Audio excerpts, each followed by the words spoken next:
gentle marketers. Welcome to episode number 45 of the Gentle Business Revolution podcast, the show where we talk about marketing your business by disrupting the current marketing paradigm and changing it to a gentler approach, one that's based on empathy and kindness. I'm Croce, and I'm the host here, and I was thinking I haven't explained my name in a while, so just in case you're new here, let me explain my last name so maybe you can visualize it every time you hear it. So visualize a big, majestic cathedral in Florence, the Basilica di Santa Croce. Santa means holy, and Croce means cross. It's my husband's name, and when we got married, he's like, I don't know if you want to take on my name. Nobody knows how to spell it. It's so long. And I'm like, are you kidding me? It's a beautiful name, and I think actually it goes well together with my first name because Sarah is kind of a name that goes in every language, and the Italians always say, Sara is an Italian name. And if you go to Tunisia, they tell me, Sara is a Tunisian name. So it's funny. It fits in well with every kind of language. So it's my husband's name. And no, he's not from Florence, but he's from Sicily. Actually, he grew up in Toronto in Canada, but his parents are from Sicily. So in Sicily, it's a very common last name as well. So in Italian, you pronounce it Santa Croce, and in English, Santa Croce. So Santa like Santa Claus, and Croce with a ch sound. So there you go. Back to the show. You know that you're in the right place if you are a heart-centered entrepreneur or change maker who is looking for a better way to market your business. Or you are an entrepreneur who is simply tired, sick of the traditional marketing model, and are ready for a paradigm shift.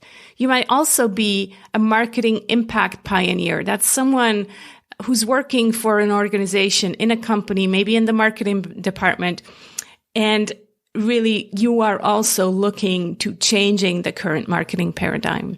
So today's episode falls under the P of people of the gentle marketing mandala. If you don't know what I'm talking about, you can download your one-page marketing plan with the 7 Ps of the mandala, and that's how I structure the podcast here at sarahsandacroce.com/1 page. One page. So this is in a way a follow-up to episode 21, sarahsandacroce.com/GBR21. in which I addressed a question about niching. So to niche or not to niche. And in that episode, I explained that I'm making my worldview my niche or my niche. So in today's episode, I'd like to discuss that approach. Rather than having a specific service being your niche, such as I have with my LinkedIn consulting business, I suggest making your worldview your niche, like what we're doing here. I'm saying that hype marketing has to stop and that it's time to bring back more empathy and kindness to the business and marketing world. So I'm constantly sharing my worldview about, making this world a better place, about bringing more love and empathy and kindness, and about my values. And all of that I'm sharing in my emails, in this podcast, in the upcoming book, etc. So that's what I mean by making your worldview your niche. On a recent extra episode during COVID-19, I even shared my political views and disagreement with this current American administration. And I actually tried to stay away from the taboo topics, but let's face it, if you and I were to hang out at my local coffee shop, actually, we don't really have the traditional coffee shops, but think Swiss bakery, right? So if you and I were hanging out, it's very likely, given the current events and depending on the latest idiocy that this certain person is tweeting about, this thing would come up. Because yes, I'm not shying away from having these conversations with people that I feel connected to and with people that I feel aligned with.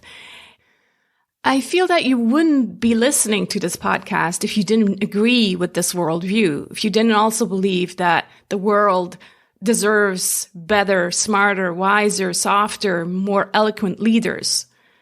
That doesn't mean I have to make it my main focus. I'm following someone who made it kind of his main focus and is commenting almost daily on all the things that are happening. That's too much for me. That's not where I picked my battle. My battle is about bringing more empathy and kindness to the marketing world. So my battle is not in the political field. That was my dad's battle. And I'm very much convinced that you can only pick, so many battles. Like, for example, women's equality is also not my battle, even though I so much believe in it and support it, but it's just not my battle. That's not what I'm, here. That's not my calling in a way. So that's why I'm not focusing on that so much. But I can still say, yes, of course, I, believe in women's equality. Yes, of course, I believe Black Lives Matter, but it's just not the main focus of what I'm here to share. So is there a risk then by bringing more of this worldview? Is there a risk of excluding certain people? Of course there is. If you show up and have opinions and kind of share these opinions, not everyone is going to agree with you. But one of the big focuses in gentle marketing is that we want to only work with our ideal clients. Everything else is exhausting and just not as joyful. So sharing your worldview, and that includes your political opinions sometimes, means that you will really only resonate with those clients who see the world the same way. They get you and you get them. Bringing in a worldview in your marketing can be very subtle. Storytelling is a great way to hint at your values and worldview without having a clear mission statement on your website that says, I'm left wing, or, here are my values, or anything like going out in an email or something. It can really be brought into your stories, and people can get it that, you stand behind these causes. It can also be reflected through the clients you work with or the partners you collaborate with. So the fact that I'm bringing in, people from B corporations, that interview with Sophie, I'll look up the link to that episode and put it in the show notes. But bringing in B Corps also demonstrates that I am all for doing business for good. So kind of your worldview is reflected through the rest of the work that you're doing. Is it worth taking that risk? Yes, it's so worth it. In my manifesto, I share how I felt when wearing a mask for so many years. If you don't have that manifesto, you haven't seen it, you can download the beautiful PDF at thegentlebusinessrevolution.com. There's no opt-in. It's just an instant download. So I'm sharing how I felt when wearing this mask for so many years. And the cost of not bringing more of you to your marketing is just huge, because faking things takes huge amount of energy, and eventually you'll just feel drained and frustrated. On the other hand, working with ideal clients really uplifts you, and you feel like you're having a blast, and your clients basically turn into good friends, and you want to continue, calling them and checking in on them even after you finished your collaboration. So my answer is yes, it's totally worth taking the risk of excluding certain people by sharing your worldview, because those who resonate with your message will resonate even more if they feel so totally aligned with you.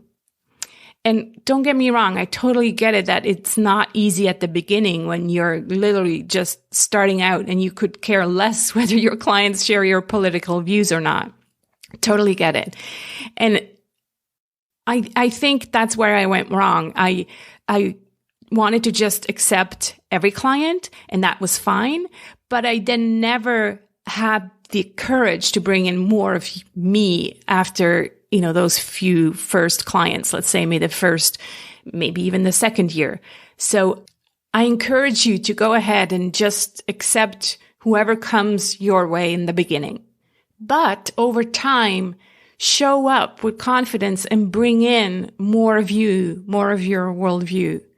Because over time, you'll weed out those clients who are not really aligned with you, and you'll get more of those who are. Talking about confidence, I want to put in a shameless plug for my free Gentle Confidence mini course. It's a short 10-part video course and also comes with a worksheet for reflection. And my hope is that after going through this mini course, you'll feel encouraged to be yourself, empowered to continue working on your competence, understanding that confidence can be learned step by step, and most importantly, understanding that you're enough because you are enough. So to get access, just head on over to sarahsanetacroce.com/gentle confidence. I'll put the link in the description of this episode as well, so you can find it there too. Did I mention that it was free? Yes, totally free. And one more thing, don't see me as your confidence guru. There are plenty of areas in my life and business where I lack confidence, and we'll have to keep working on it as well. So this wraps up this episode about sharing more of you and more of your worldview and your values in your marketing.